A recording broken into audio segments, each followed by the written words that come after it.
Fracture of long bones, ये जो हमारे पास लॉन्ग बोन्स का फ्रैक्चर है, लेट सपोज टिबिया है, फिब्यूला है, फीमर है, ठीक है, इनके फ्रैक्चर की वजह से पेशेंट को जो डेवलप होता है, ठीक है, उसको हम कहते हैं फैट एम्बोलाई। ठीक है, अब आपने ये याद रखना है बच्चों, जब भी फैट एम्बोलाई की वजह से पेशेंट को लॉन्ग बोन के फ्रैक्चर की वजह से जो फैट एम्बोलाई डेवलप होगा, इसके सिम्टम्स पेशेंट को आफ्टर 12 आवर्स डेवलप होते हैं।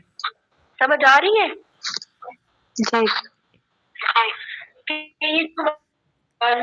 का फ्रैक्चर, ठीक है, डेवलप हो आफ्टर 12 आवर्स, ठीक है, बाद हो रहे। अगला एयर एम्बोलाई, ठीक है, अब एयर एम्बोलाई, ओके बच्चों, इसका मतलब है हम वीडियो के बगैर पढ़ने लगे। एयर एम्बोलाई का ये है कि ये तभी उनको सपोज पेनिट्रेटिंग चेस्ट,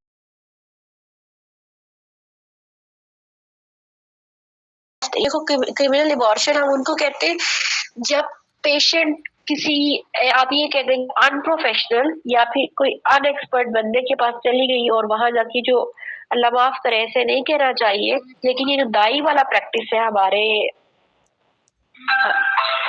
पास है ना, ये जो दाई वाला प्रैक्टिस है बच्चों, जिसके अंदर हम लोगों ने देखा भी है, क्योंकि जब से 1-1.5 साल से मैं प्रैक्टिस कर रही हूँ गाइडी का क्लिनिक भी एंड ऑल दैट, उसमें इन लोगों की बड़ी अजीब किस्म की प्रैक्टिसेस होती है। बस ये अबॉर्शन करने के लिए अंदर कोई भी चीज रख देंगी और उसके साथ कुछ लगाया होता है इन्होंने। तो दीज क्रिमिनल अबॉर्शंस, इनको हम लेबल करते हैं, ठीक है।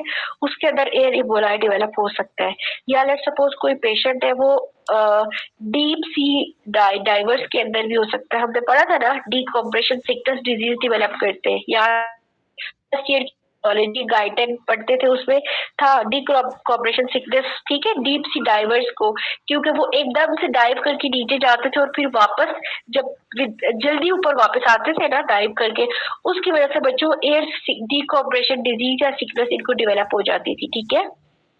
अब बच्चों एयर सिकनेस यानी कि एयर इबोलाई अंदर चला भी जाए तो हमें ये जो सिम्टम्स आना शुरू होते हैं वो कितने सीसी ऑफ एयर जब पेशेंट के ब्लड में जाके एयर इबोलाई बनाएगा तो बनेंगे। किसी को कोई आइडिया है कितना CC of air can lead to air emboli? अब हम लोग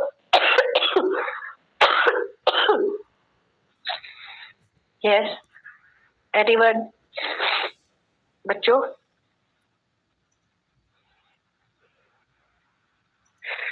अब मेरी आवाज नहीं आ रही कि आपको जवाब नहीं आ रहा?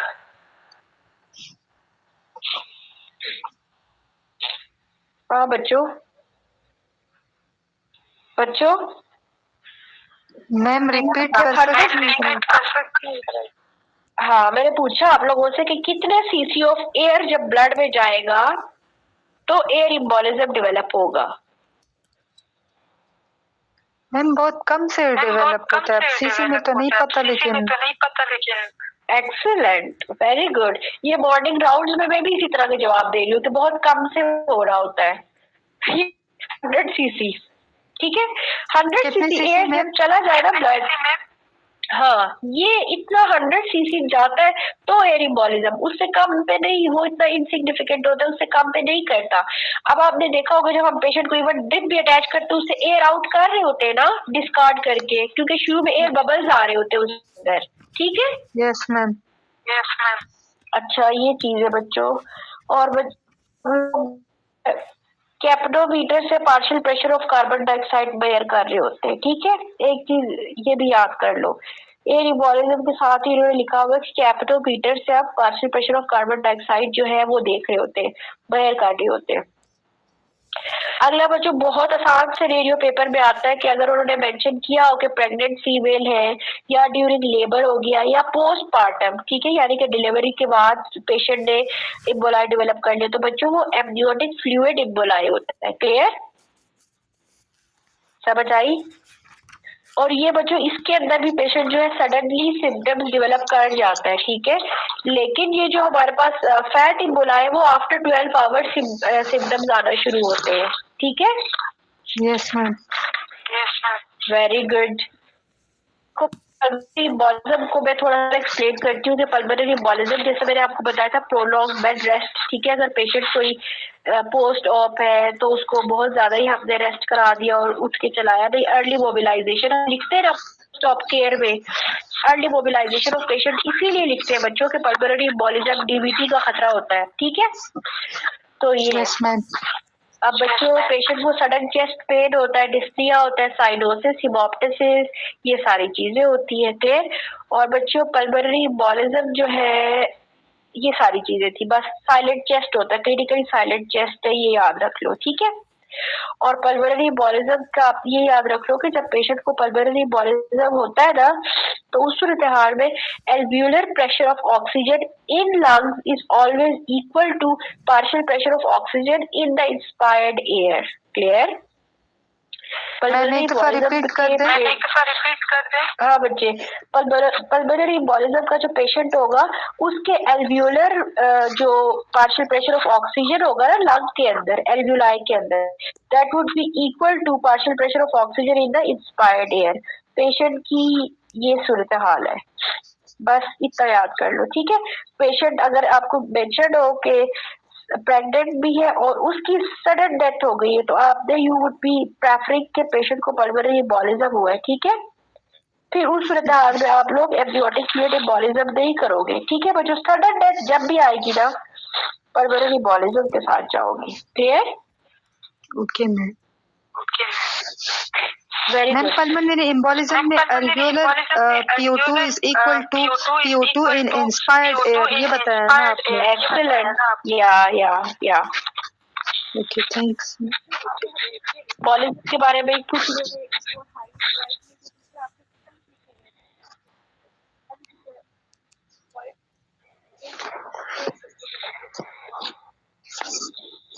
एम्बोलिज्म का पेशेंट हमारे पास रिपोर्ट कर रहा है लॉस ऑफ विजन के साथ, ठीक है। सपोज पेशेंट को डायबिटिक रेटिनोपैथी है, ठीक है, उसकी वजह से पेशेंट को अगर सडन लॉस ऑफ विजन है, क्या पेशेंट को चेस्ट पेन है, पेशेंट को एमआई है, सडन पेशेंट ने कोलैप्स कर लिया है, ठीक है, पेशेंट को सडन प्लास्टिक चेस्ट पेन, ये सारी सिम्टम्स है तो इसका मतलब है कि पेशेंट को पल्मोनरी एम्बोलिज्म हुआ है, क्लियर, ठीक है। Yes. Very good. अब देखो बच्चों को आगे बढ़ते मैम आवाज अब क्लियर है, अब क्लियर है। यस अच्छा, अब देखो हमारे पास पल्मोनरी ये जो हमारे पास डीप वेन थ्रोम्बोसिस होता है ना, डीवीटी जो पढ़ते हैं, ये पहला जाके फर्स्ट इसकी मोस्ट कॉमन साइट ऑफ लॉन्चमेंट क्या है, पल्मोनरी आर्टरी अरेंज ब्रांचेस, ठीक है। डीप वेन थ्रोम्बस जो है वो जाके कहाँ लॉज होता है सबसे पहले, पल्मोनरी आर्टरी में या पल्मोनरी आर्टरी की ब्रांचेस के अंदर, ठीक है,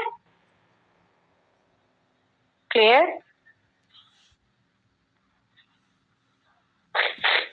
अगला हमारे पास है most common complication of DVT, ठीक है। डीप वेन थ्रोम्बस पेशेंट को होगी है, उसकी मोस्ट कॉमन कॉम्प्लिकेशन क्या है, उसकी कॉम्प्लिकेशन बच्चों इम्बोला है, ठीक है।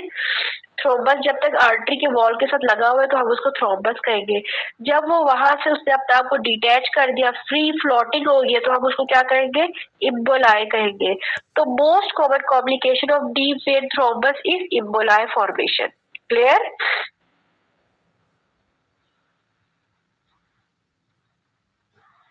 Clear, yes ma'am. अच्छा बच्चों आज के लिए इतना काफी है, जो बाकी पॉइंट्स रह गए वो मैं वॉइस नोट के में करवा